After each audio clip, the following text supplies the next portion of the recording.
He's so good. Oh God. 3, 2.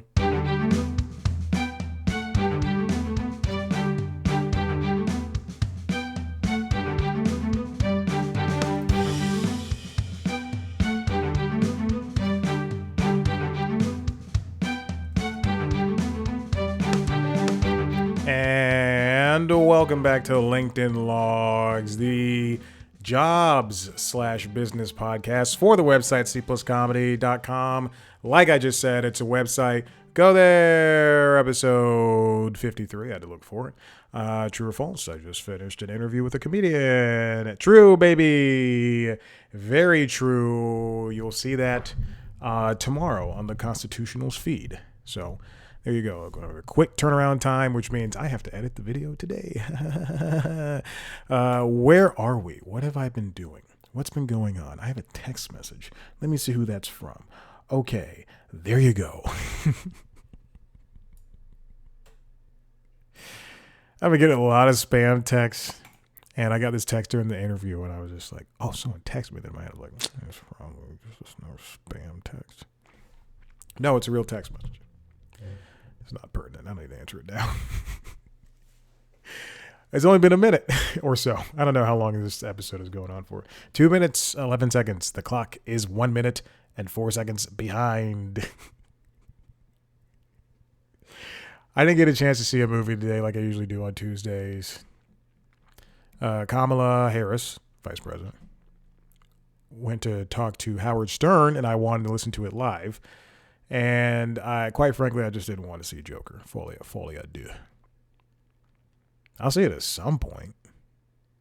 And Megalopolis isn't really playing widely anymore after like a week and a half. So, yeah. Typically, I go to movies on Tuesdays at like 10, 11 o'clock in the morning, sometimes 10.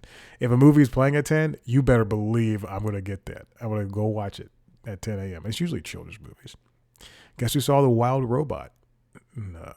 If you don't listen to the Constitutionals, I saw The Wild Robot. Why would you?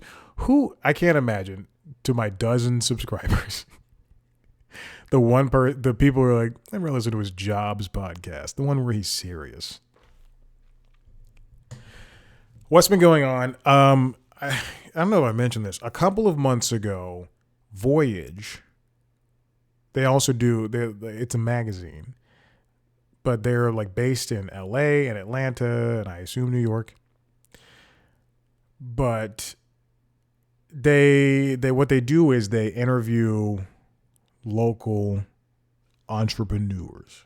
I don't know if that's what I am. I don't make jack from this. But they interview local entrepreneurs who I don't know, leave an impact on their community. And I assume after several years and talking to, people who were doing real things, they're like, do we talk to this guy? So Voyage LA, Los Angeles, reached out to me and they said, hey, we want to interview you. And I went, great, I'm in Atlanta. They said, oh, no problem. We've got an ATL version. And then after a couple of weeks, the ATL people finally reached out to me. The reason why I'm putting myself down, and I'm not doing it for real, just don't, whatever, is that, there's like people actually with actual jobs. Like, oh yeah, I'm a firefighter. Oh, I'm a hairstylist trying to make a difference in my community, whatever. And I'm just like, I want to talk to famous people. I want to do a podcast. I want to do 3 podcasts. I want to do a news show. So we talked. Not even talk. It's just like you write down your answers on this thing. Anyway, that happened a couple of months ago. That already came out. Then I get an email last week from, I believe they have like a creative version. So it's not just entrepreneurs. This one's just like creative people. And they're like, hey, Chad, we liked it. We like this one. Would you want to do another one? But, for the creative, I was like, yes. So I did that this morning instead of going to see a movie. Did that this morning from 10 to 12:55. That's how long, or 12:50. That's how long it took me to write out response. I thought it was going to be something like, I knocked this out in an hour tops. It took me almost 2 hours. And I told Vinny, I was like, I gotta go take the dog to go pee and poop so I can listen to this Howard Stern interview. Oh my gosh. But you know what? It was good. I learned. I did everything. I wrote everything down. The one issue I have is, I have two issues with the process. First issue is they did not allow me to go back and reread my answers. So I had to, thank goodness I reread my answers the first time. And then I thought, I'm going to go towards the end and then they're going to be like, here's what you said. They did not. And the second thing is they asked for photos that show what I'm doing. Well, I don't take pictures of myself. I don't like being photographed while I'm trying to work. I don't like to be photographed, period. And so what I did was I just went to a bunch of the videos and I just took screen grabs. When they upload this story, it's just going to be a bunch of screen grabs from YouTube. Also, no offense to the less famous people I talked to. I definitely went to the most famous videos. I had a good mix. At one point I was like, wait a minute, I talked to Adam Devine. Wait, let me get that one. I went, wait a minute, I talked to Bobby Moynihan and Craig Robinson and Claudio Doherty. Let me get those. That'll be up at some point. I don't know. Maybe I'll link to it when it's up. So there's that. All right. Let's get into our first story. Also, there's no jobs around. There's no jobs around. I'm on LinkedIn at least once a day. Nary a job to be seen. All right, let's get into this. I'm sorry. I'm seeing something on LinkedIn that is pissing me off to no end. This woman posted her Strava run. I'm not going to say her name. I'm not even going to hint at. And she wrote this whole paragraph post. And it says, it's almost 2 months since being laid off. Exclamation point, exclamation point, exclamation point. Honey, let me tell you. If this is like, oh, you're being motivated, great. I'm so glad. I'm so happy you're doing your thing. You ran 8 miles. That's wonderful. This is me every single day of my life. All right. Network. Keep a list. Personal and professional growth. That has nothing to do with you running 8 miles. This is why I hate LinkedIn. Anyway, I'm going to start posting my workouts and have it do nothing with LinkedIn. This comes from CNN, written by Alicia Wallace. U.S. economy added 254,000 jobs in September, logging surprisingly robust growth. The jobs report came out this past Friday. We saw an increase in jobs in September. This information comes from the Bureau of Labor Statistics, as it does every month. That's higher than August's monthly total, which was revised 159,000. And economists did not expect this, so this is pretty good. The unemployment rate dropped to 4.1 from 4.2%. There's been a lot of hiring, particularly in healthcare and leisure and hospitality industries. Those both have 71,700 and 78,000, respectively, in terms of job gains. Service industries accounted for 202,000 of the monthly gains. It's cool to see that, or eye-opening, I guess, to see that the eye-opening in leisure and hospitality are seeing gains. Excuse me, did I say eye-opening? Healthcare and leisure and hospitality are seeing gains in these jobs. I'm wondering if that's people shifting from one job to the next. I wonder if that's people.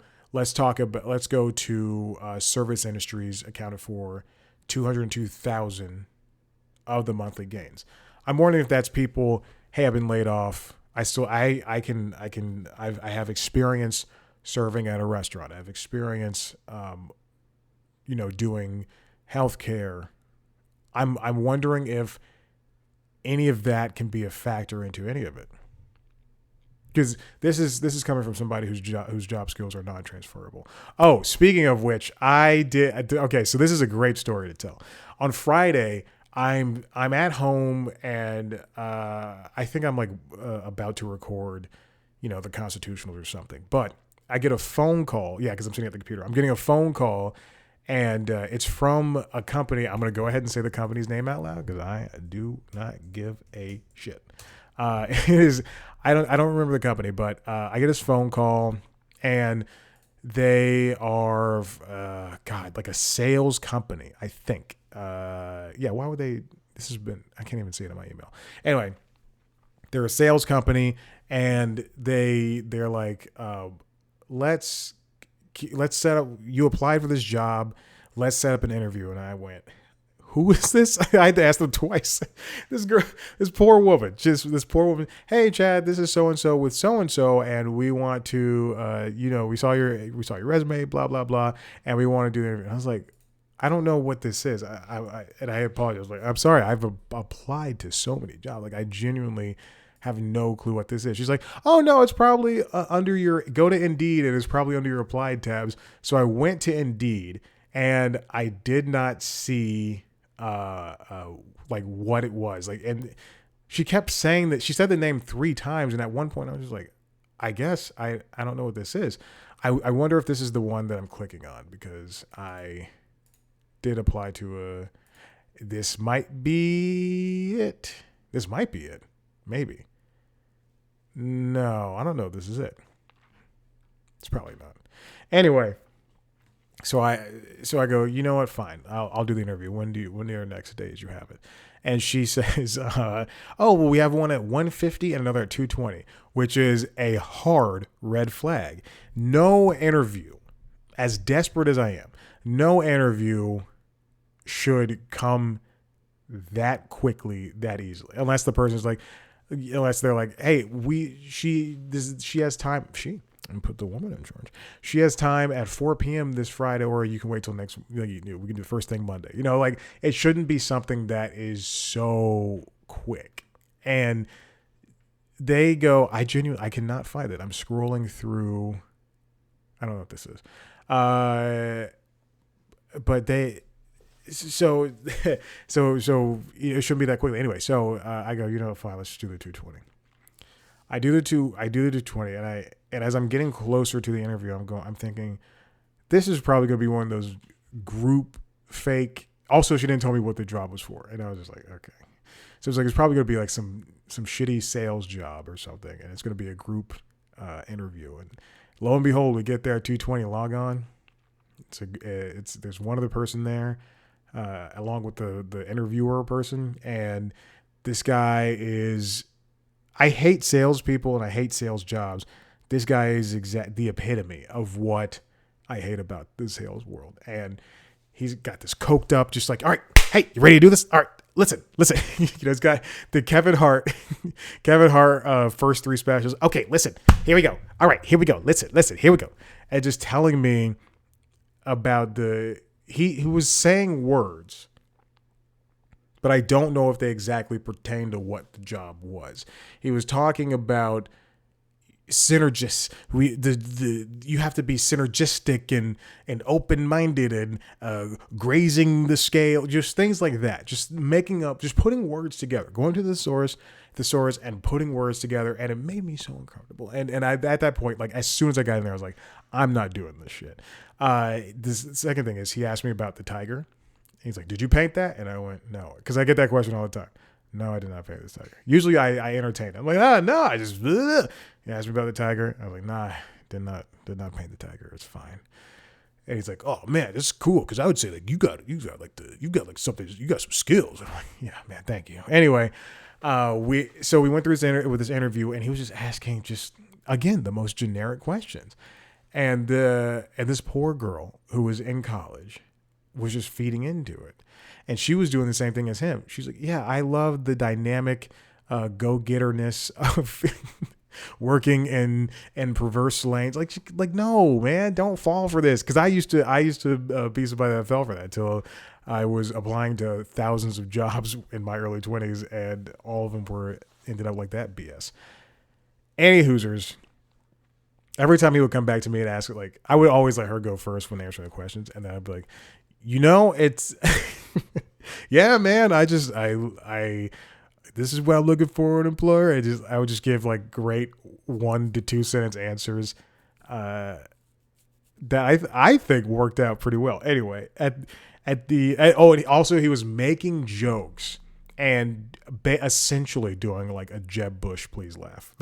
Just like if you remember when Jeb Bush was campaigning to be president, and he was at that rally, or that he was speaking somewhere once, and he's like, please clap at the end of something that he said. It just did not work, and he was making these bad jokes. He goes, yeah, this isn't one of the jokes, because I tried to block out everything he ever said, but he was like, why is 647 749, and just like just wait for and she would give it to him, and I was just like, come on, don't do this. He's so thirsty for contact, for contact like that. Oh my gosh. To end the interview, he goes, also the second thing before I end this story, he's like, just looking at your resumes, he had printed out versions of resumes, which was unnecessary. But he's like, just look at your resumes. You both have transferable skills, and you can. So why do you think you want to work in sales? Anyway.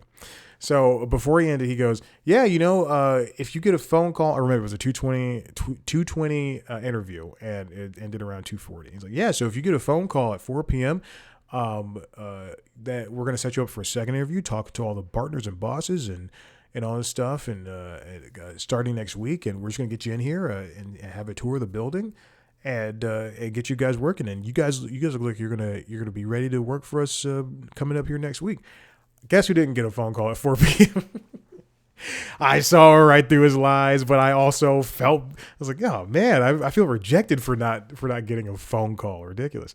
It also reminded me of during the pandemic, I would say like in the summer of 2020, when people were going out in groups and just hanging out with their pods, separated from everybody. I was sitting in the park. I rode my bike to Piedmont Park, and I was sitting in the park and like reading a book and listening to music or whatever. And there are these monks, these cult. I wouldn't even call them monks, but it's like this cult that dresses like monks. They walk around the park and they offer you books about their made-up religion.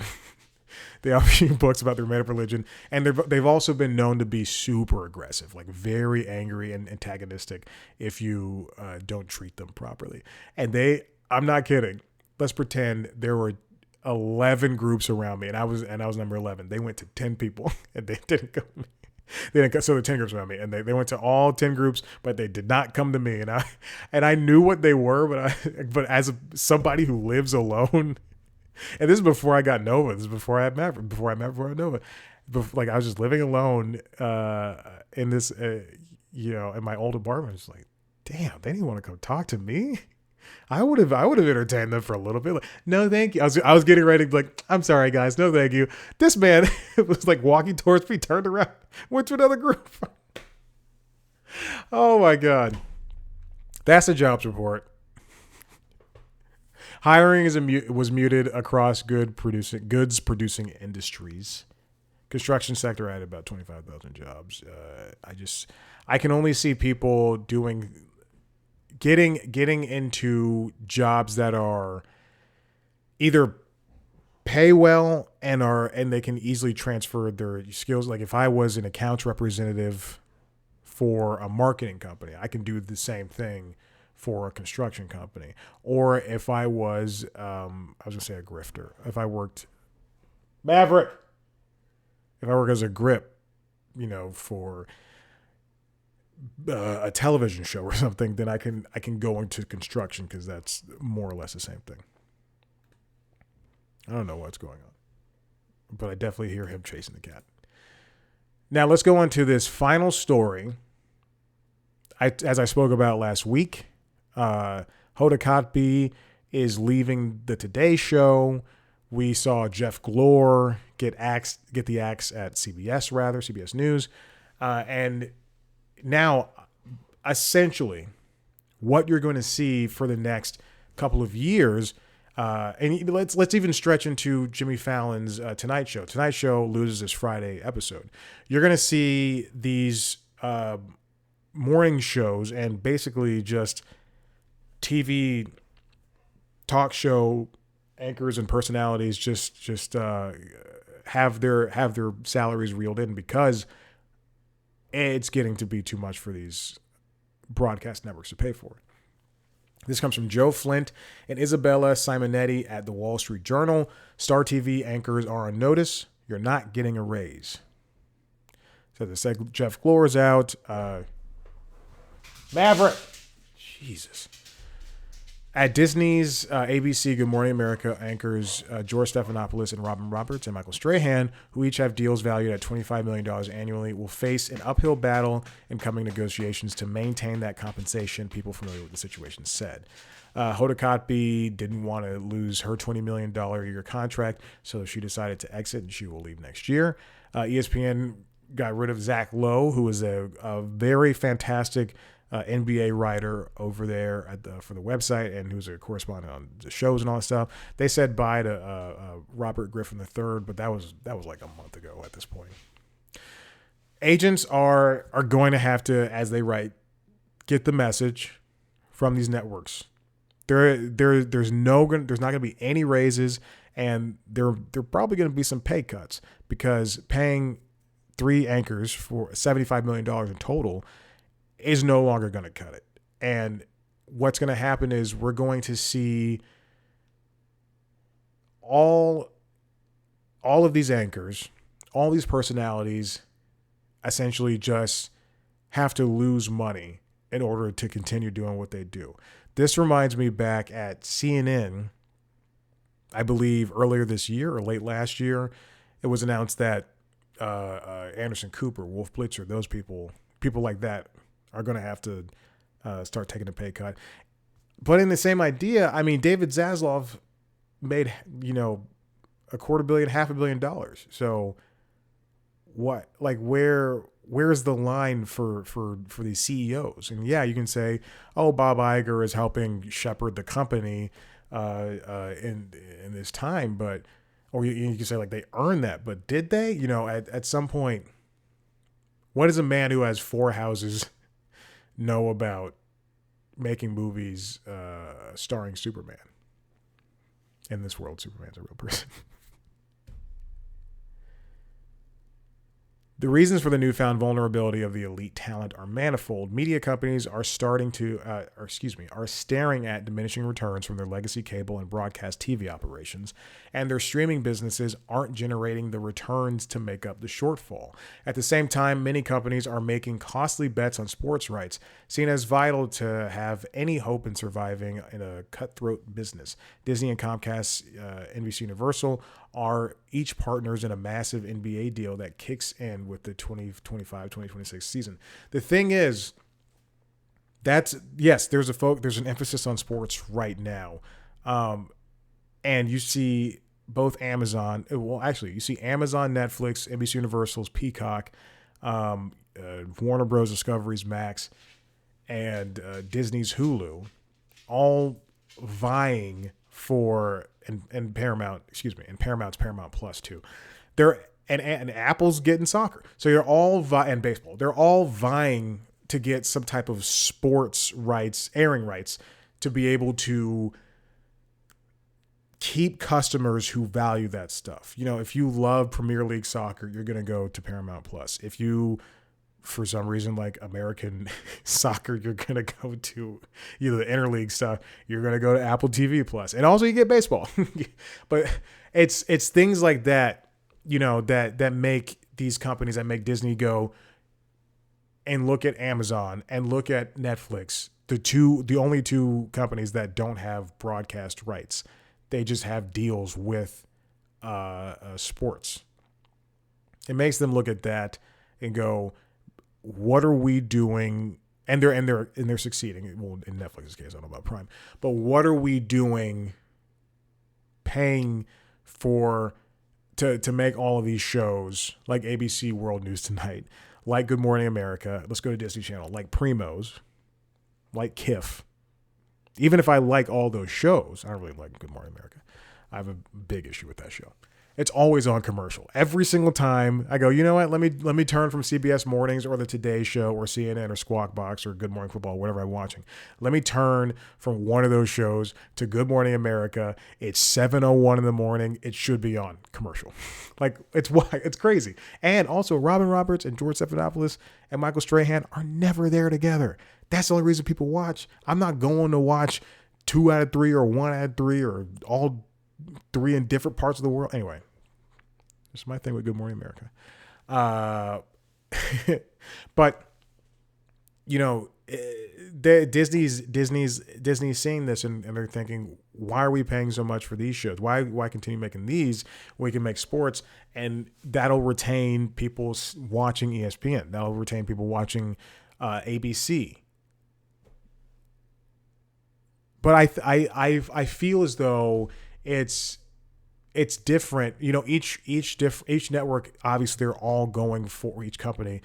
They're all vying for the same viewers, but they're all going about it in different ways. The skeleton is there.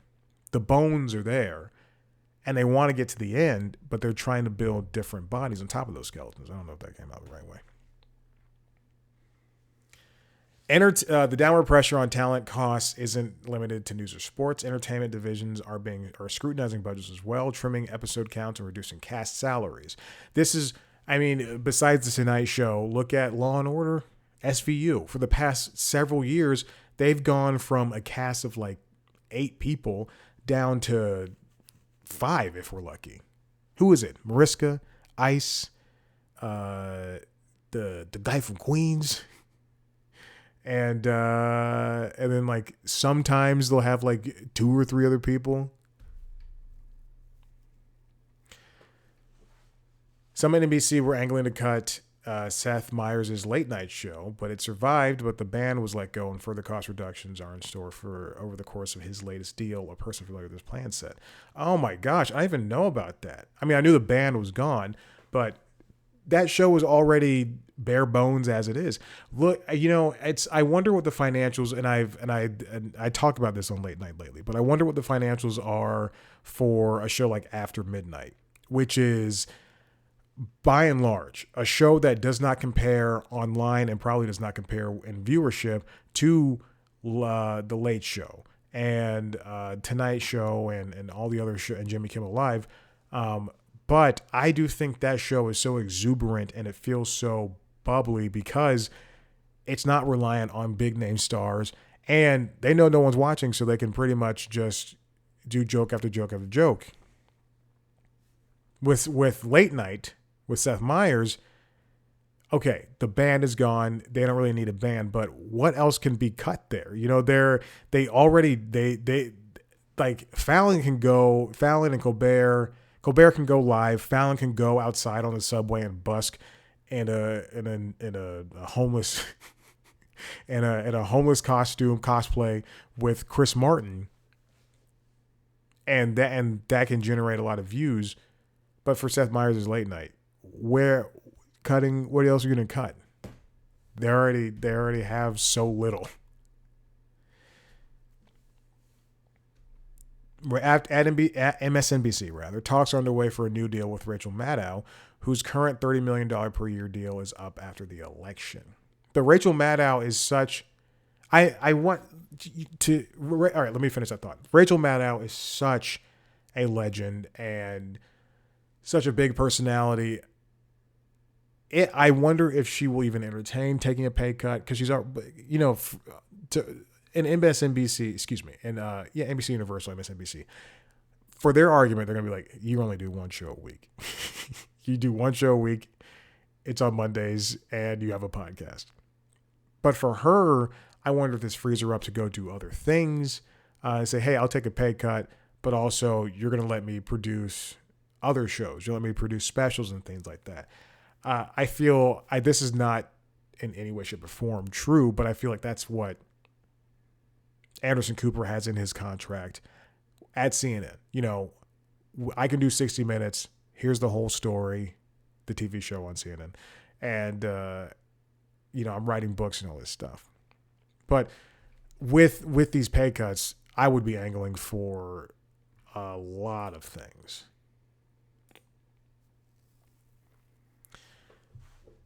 CBS News has veered away from the star system in recent years. Norah O'Donnell is being replaced as anchor of its CBS evening news program in favor of a trio of anchors.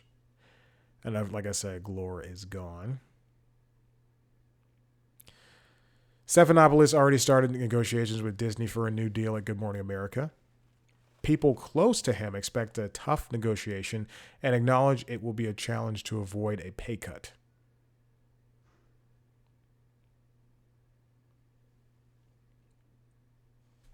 People like Stephen A. Smith is going to have to take. He's not going to take a pay cut. ESPN will likely have to offer a huge payday for people like him, whose contract is up next year. Smith said in a recent interview with Chris Wallace that he deserves a substantial raise. I don't know about that. But I get that the days of big anchors are kind of over. However, in this new world, it's when people bring up the idea of there's no more stars, there's no more movie stars. I get that. That's kind of true. And, as Brad Pitt and Tom Cruise and Meryl Streep, and as these people get old, and Denzel Washington, as these people get older, I had to name person of color. As these people get older, we lose what we had in the early 2000s, in the 90s, in the 80s, in the 70s, those bigger than life stars. And now, you're seeing Meryl Streep do TV shows. You're seeing Denzel Washington do Othello, and it goes to Apple TV Plus. Was that Hamlet or was it Othello? I don't know. Still on my list to watch. You're seeing movies that like Will Smith do Emancipation, and it just kind of lives on Apple TV Plus. And you're seeing TikTokers. Those are the stars. Instagram people who make content for a living, in quotes. Those are the stars now. However, as we see on The Tonight Show, on The Late Show, we still see people that can pull in ratings. And let's take out the politicians for Colbert's late show, excuse me.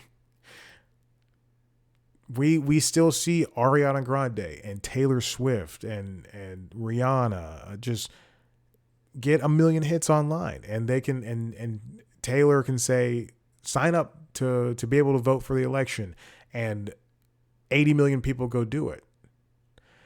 There's still room for these people and for this type of work, and especially if the work is good work, if it's good and accurate work, then yeah, George Stephanopoulos and Michael Strahan and everybody deserves the money.